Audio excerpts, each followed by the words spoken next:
शापित सड़क। उत्तराखंड की बर्फीली वादियों में एक अकेला और सुनसान इलाका था, वृंदावन घाटी, जिसे स्थानीय लोग शापित सड़क भी कहते थे। गांव वालों का मानना था कि वहां रात को एक आत्मा भटकती है जो पुरुषों को मार डालती है। आए दिन उस सड़क में लोग अजीब तरीके से मरे हुए पाए जाते थे। सेना ने उस क्षेत्र में गश्त के लिए जवान भेजे क्योंकि कई लाशें सड़क किनारे पाई गई थी। राजवीर, एक बहादुर और ईमानदार सैनिक, को इस इलाके में निगरानी के लिए भेजा गया। चांदनी रात थी, सब कुछ चुप और ठंडा। बर्फ की पतली परत जमीन पर चमक रही थी। तभी अचानक राजवीर को एक हल्की सी चीख सुनाई दी। वो तुरंत अपनी बंदूक लेकर उस दिशा में दौड़ा। राजवीर को सड़क किनारे एक महिला दिखाई दी। सफेद साड़ी, लंबे खुले बाल और बेहद मासूम चेहरा। उसने पूछा, तुम इस रास्ते पर क्यों आए हो? राजवीर ने जवाब दिया, मैं फौजी हूं। मुझे इस इलाके में गश्त करने का आदेश है। और तुम यहां अकेली क्या कर रही हो? क्या तुम इस सड़क में गुम हो गई हो? वो मुस्कुराई, मैं प्रतीक्षा कर रही हूं उस इंसान की जो मुझे समझ सके। उसकी आंखों में दर्द था। राजवीर को लगा कि वह कोई आम औरत नहीं थी। तभी अचानक मौसम बदल गया। तेज हवा चलने लगी। राजवीर को लगा जैसे कोई अदृश्य शक्ति उसके चारों ओर घूम रही हो। अचानक सब शांत हो गया। अगली रात फिर राजवीर वही गया। वो महिला फिर मिली। उसने अपना नाम बताया, नेहा।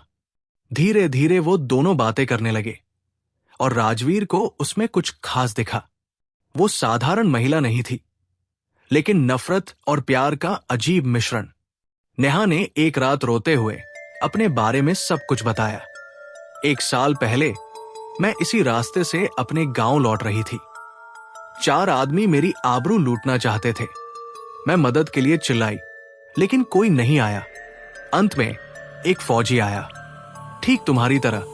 उसने मुझे बचाने की कोशिश की।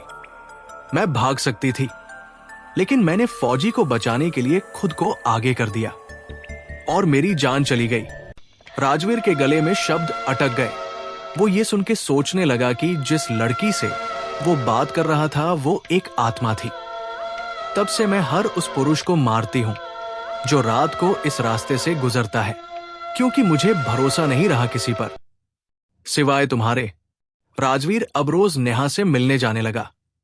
नेहा के साथ वक्त बिताते हुए उसे एहसास हुआ कि वो उस आत्मा से मोहब्बत कर बैठा है। नेहा की आत्मा अब इंसानी रूप लेने लगी थी, सिर्फ राजवीर के लिए। उसकी आंखों में अब घृणा नहीं, बल्कि ममता और प्यार था। एक रात नेहा बोली, मैं चाहूं तो तुम्हें भी रोक सकती हूं।